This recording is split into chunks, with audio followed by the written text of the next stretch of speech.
we have we're going to be working from substitute to House Bill 1036. What I have here, and I think what we were supposed to have, is LC 36304-8S. So this is a substitute that has just been drafted today, and Colonel Hitchens, you're familiar with it. I'm pretty familiar with it. Okay. As we get started here, I'd just like to say that this has been a difficult bill, and it's very complex, and it's in an area that is not really in my bailiwick. And I appreciate all the people involved, the committee, and all the people involved on all 3 or 4 sides of the issue that have all come together and worked cooperatively to try and perfect this bill. So even though some may not leave here joyously, I think everybody's on board, and this last change was to accommodate somebody that had an interest, and the other people were involved in it, and I don't think they have any problem with it.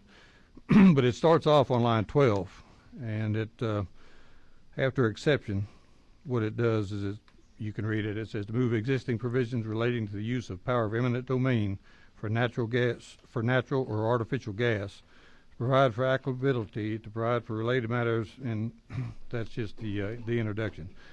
And if you go back to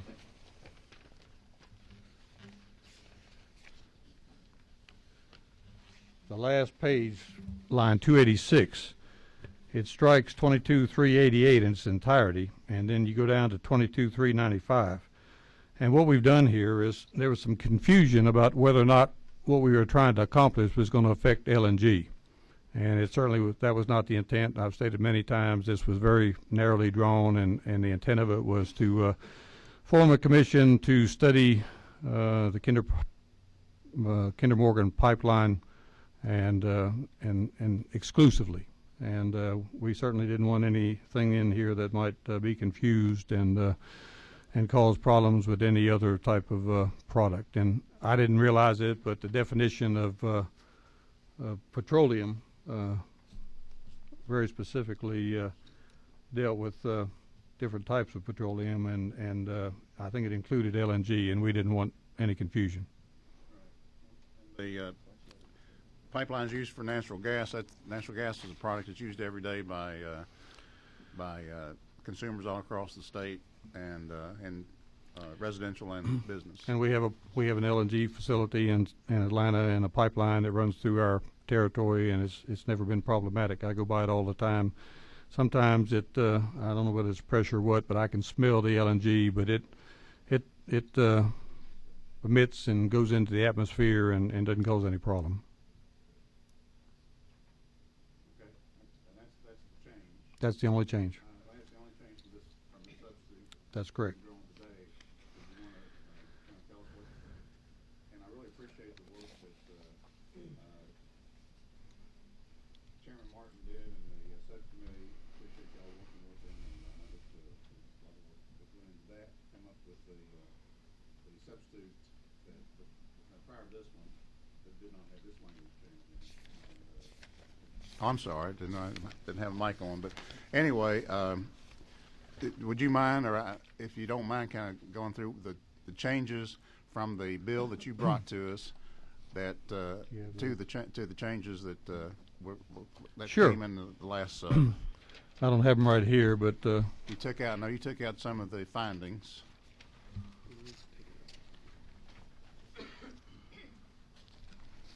And I find it difficult to, unless you want me to read. No, that's okay. But what we've taken out. You don't have to do that. We took out. There was a fairly long list of findings that were in there. Some of which have been prejudicial to a study commission because it was saying we had found those things when in fact we had not found those things. So those were taken out. And then what does the bill actually do now? What does it do? And one of the other things that we did add is the representatives of the petroleum industry. There were, on the commission, there were 5 people that would be appointed by the government that were supposed to be some type of experts in this field. Right. And the petroleum personnel wanted to be insured, and we have it we changed it in the bill that there will be a representative from the petroleum industry on there. In addition to those, there'll be 3 members of the House, 3 members of the Senate, the Commissioner of the Department of Natural Resources, and the Commissioner of the Department of Community Affairs. The intent of the bill is to form a study committee to study the eminent domain with respect to the Kinder Morgan pipeline that's running from Belton, South Carolina to Jacksonville, Florida. You know, I guess, and I'm editorializing a little bit, but one of the, to me and to a lot of other people, one of the primary rights of our country, let's say God-given rights, is the right to property, and a lot of us hold that along with our liberties with respect to religion and free speech, and there's been a lot of consternation about is this with a private for-profit pipeline seizing 218 miles of mostly private land for the purpose of making money, and we've talked about it extensively here already. In fact, does this benefit the state of Georgia? I can cite one independent study that says it would lower gasoline 0.1% in the state of Georgia. There'd be a lot of construction jobs, but most of those people are going to come from out of state. They're union. They deal on pipelines all the time. And I think that's essentially about it, as to whether or not, under the existing law, that the Department of Transportation Commissioner has already said that it did meet the criteria. They've been sued, and they're in Superior Court here in Fulton County right now. Everybody's anxiously waiting the results. So. And when does the study commission, I think, was called in here? When does it report back to the General Assembly? The study committee, like almost all the study committees, is supposed to complete its work by December 31st of 2017.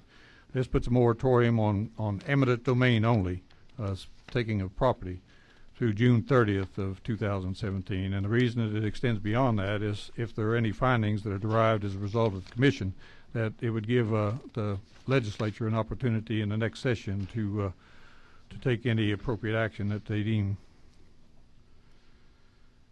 Okay, I want to make sure the language.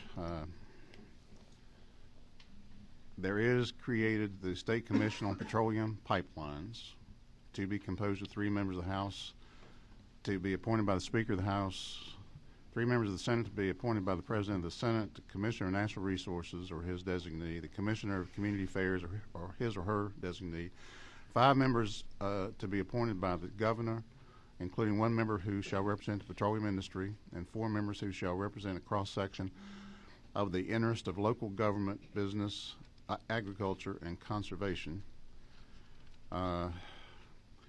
Speaker of the House of Representatives and the President Senate shall each select a co-chairman. Let's see, but I want to get back to where.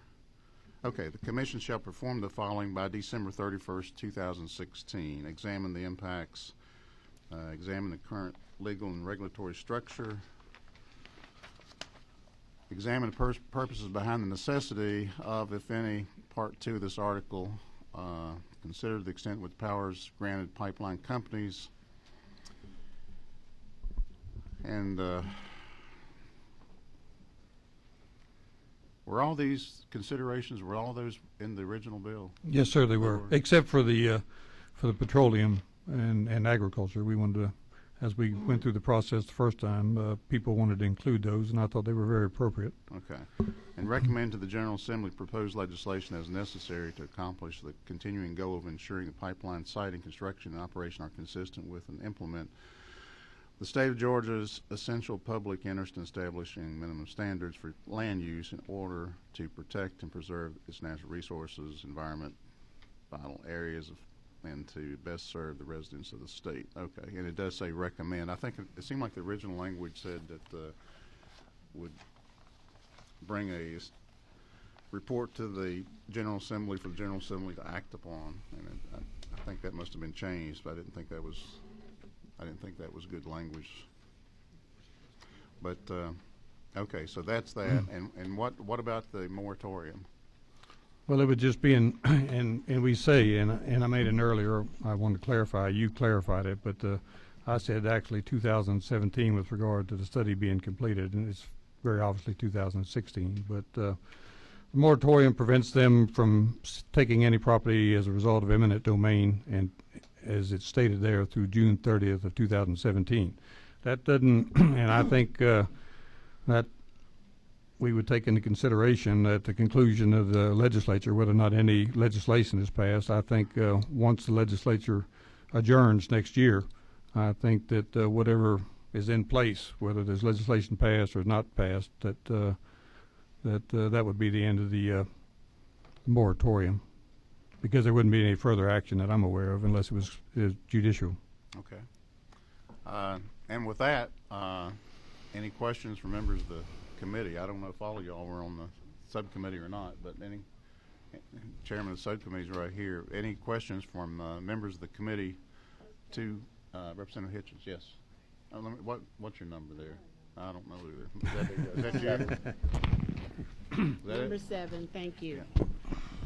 Thank you, Colonel Hitchen. I represent a large area in Burke County and Richmond County where this pipeline will be flowing through. So if we get this study committee going, business is as usual for Kinder Morgan. They can still go and solicit from the homeowners up and down the 200 plus miles to, if they decide they want to purchase, if they want to contribute to this pipeline. So they can continuously do what they're doing. It's just that they just cannot take the property now. I don't think we can stop anybody who wants to sell property or somebody that wants to buy property from entering into those transactions. And I think there's some of that ongoing, and certainly I'm not sure that's in the government's interest. Okay, but let me just ask you this. In the I guess in the last year and a half or so, the problems that we were having in our area was that Kinder was coming on property and without permission and was doing some things. So has all that been ironed out with them?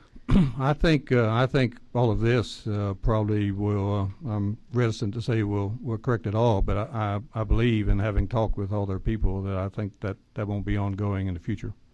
Thank you. Any other? Get that turned on. Any other questions to the sponsor of the bill? Yes, sir. I think that's you right here, Mr. Chairman. Yeah. I'm late to this debate. I was not Sure. on the study committee, and I guess if the issue's eminent domain, and again, I apologize, I don't know that much about the particular issue when you're naming companies and all that, but if the issue's eminent domain, why wouldn't it apply across the board to all eminent domain situations for transportation and electric and gas? Well, no one's a stronger property rights guy than I am. Right, If right. you're going to have, seems to me we'd go across the board if the issue's eminent domain. I think there have been some specific problems here, and I think with regard to having brought all this up, and the law is in place already, and the law requires that the Commissioner of Transportation make a decision about whether or not it's in the public interest.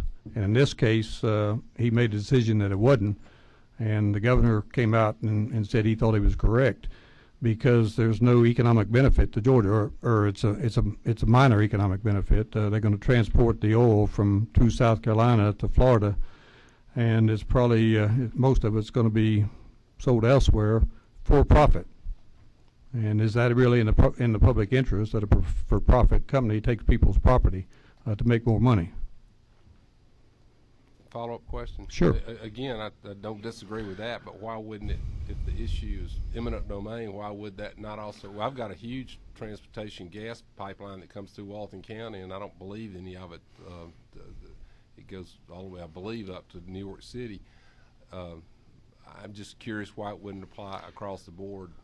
Well, I think what happens is, in my particular county, we have a power plant, and I can't leave my driveway. I live out in the country. I can't go a quarter mile without going under high voltage power lines, because they supply Savannah, they supply points north, points west, and some of the same people involved in this case lost their property in that. We also have an LNG pipeline that goes through there, but there's obvious public necessity to that, in that we all know that we have to have power, and LNG is a significant industry that benefits all of us. Atlanta Public Light, and they own the gas company in Savannah, where I don't know that, and the Commissioner of Transportation has said it, he doesn't believe this is in the public interest to provide for this one to take the property when it's not in the public interest. Thank you. I wanted to call upon Chairman Martin. I don't know which one that you got there. I have number 3. Oh, you got number 3.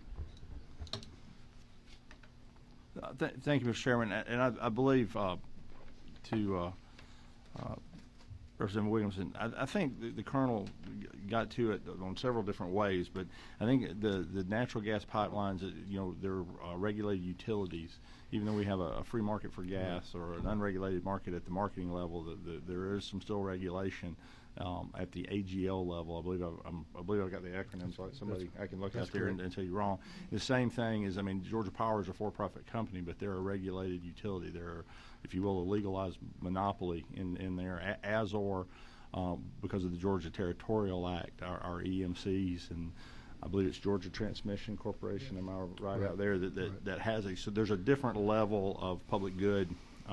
And I think that the Colonel was looking for here in this specific situation, since it hadn't been studied since 1994, and the compromise that was worked on, and I think he and Ben from the leader's office that worked with the Colonel on this, and the interested parties, I think what they found is to take the grant of eminent domain away goes to Representative Frazier's, and I'm making more of a statement, Mr. Chairman, but and I apologize for me, it came from another committee meeting, but I think it goes to Representative Frazier's situation about by taking the grant of eminent domain later on in the bill, taking the application for a certificate of conveyance in lines 141 through 152.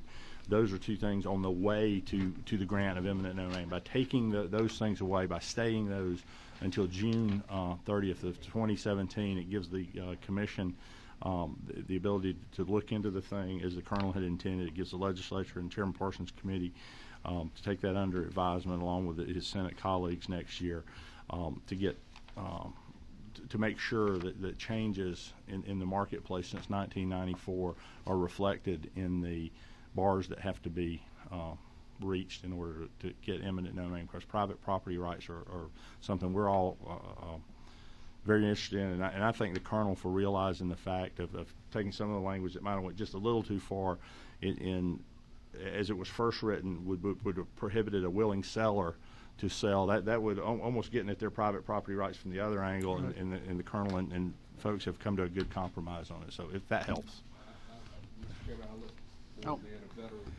I look forward to being a better informed member of this committee. Any other questions from for the author of the bill? I don't see any. It's my understanding. I know we have a due pass recommendation from the subcommittee. It's my understanding. I'm going to ask before I proceed. That's my understanding that there is an agreement, or there's no strong objections to the bill. I'm sure everybody, it's not everybody completely agrees with everything, but that's the compromise process. Everybody's not happy with it. But is there anybody here from the public that wants to state an objection to the legislation? I don't see any. And with that, Colonel Hitch, I wanted to say just a couple of things. I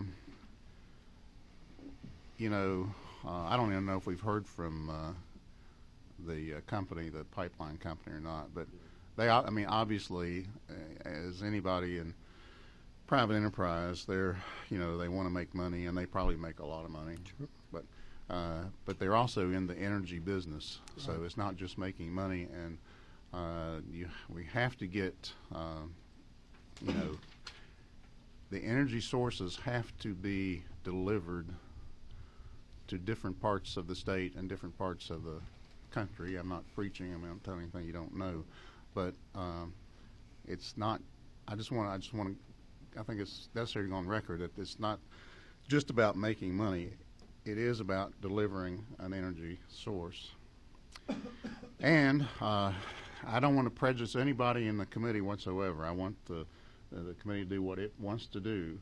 And first of all, too, I want to say that I appreciate you looking out for the people that you represent and looking out for the people down in your part of the state. I mean, that's an important part of being a representative, that you're good for something, that you're actually helping those people. And that's what, that's what we do. And, we all bring legislation to help our people. And here again, I don't want to prejudice the committee one way or the other, but I think I need to say that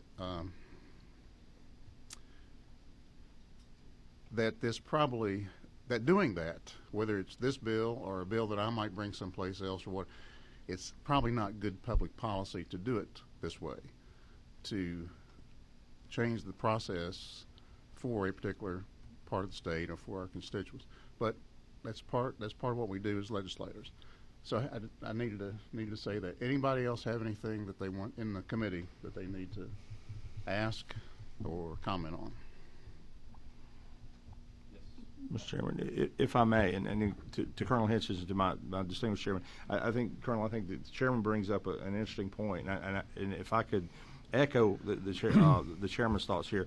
I don't know if this is necessarily the way we want to do things every time. I think, Colonel, you have found a situation where we've worked in this situation, this particular situation, given this set of facts, I think works here. I think, and not to put words in my chairman, but what I would agree with him on is this is not necessarily something that we should count on when we see something going on. I guess we as legislators need to be a little more proactive. But I think in this particular situation for the people involved, you may have found a very narrow place where, if the committee moves it forward, it works. But I hear the chairman loud and clear. He's got more experience here than I have, and I appreciate his comments that this shouldn't be our standard operating procedure. Chairman Parsons, if it's not in order, I agree with you on that, and just wanted to say that. Thank you. And I'm pro energy. I understand the ramifications, but really here we're not changing it. We're studying it, and there may not be anything negative that come out of this study.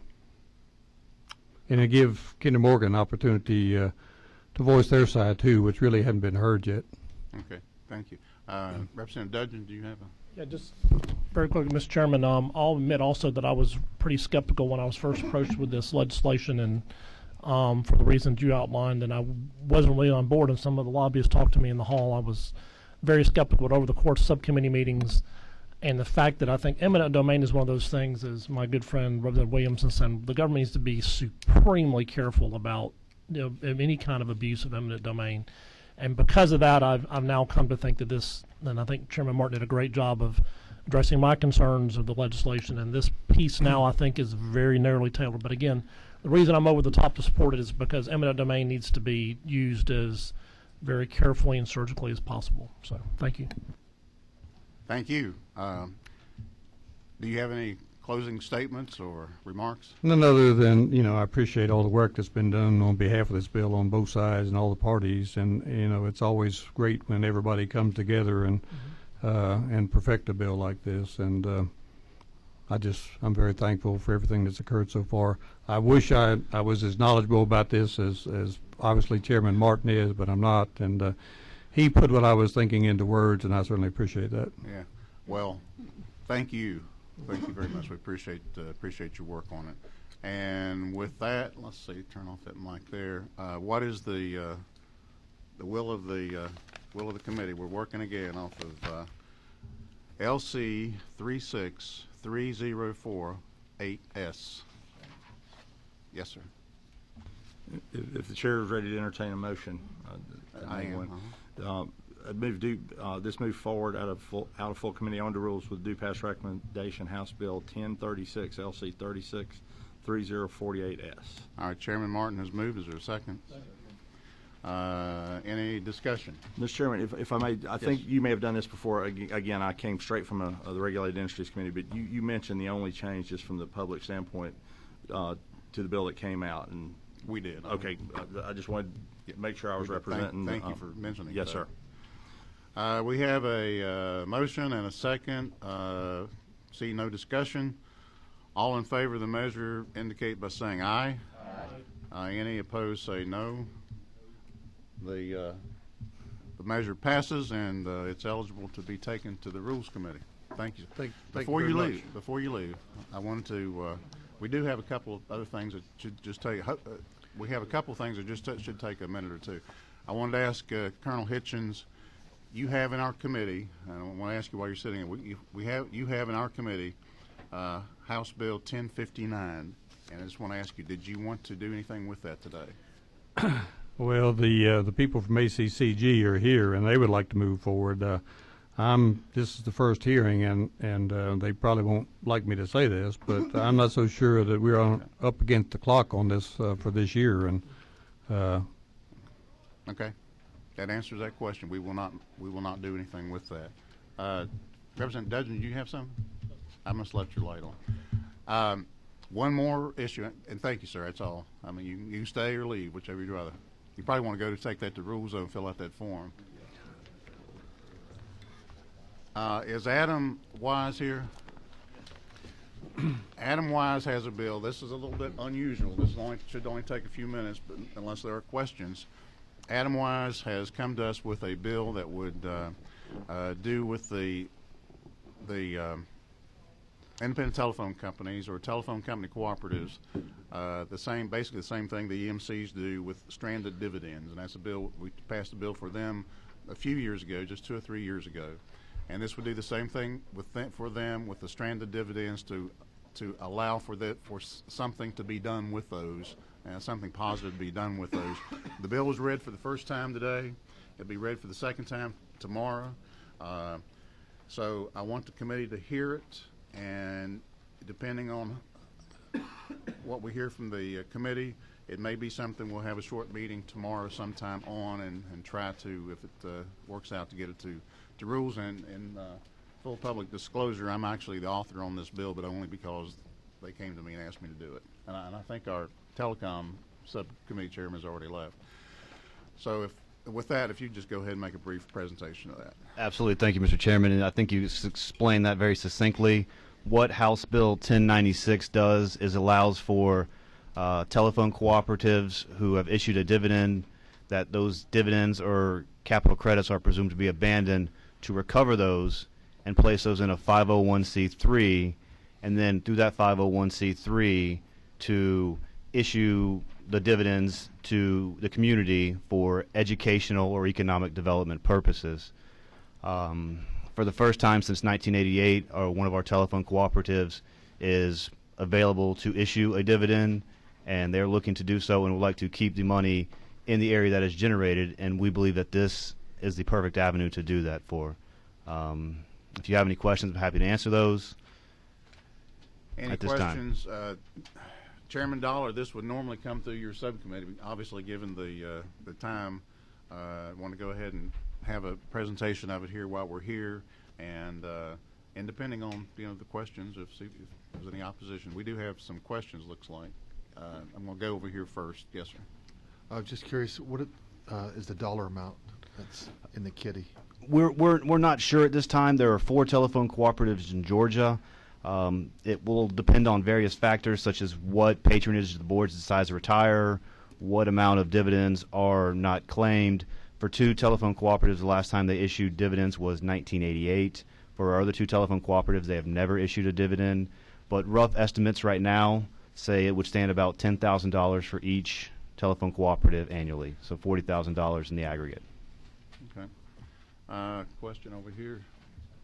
Mr. Chairman, and I don't want to belabor the late hour. I can get with the gentleman after if you like, but I guess a couple of questions are, these would normally fall in and be like an unclaimed property, or what people would say, and if we fail to do this, would they just become unclaimed property? They would, yes, sir. They would cheat to the state. Okay, and the only concern I have is 6 months long enough? Because if things are cheats to the state, they actually stay there for, well, quite frankly, an infinitum.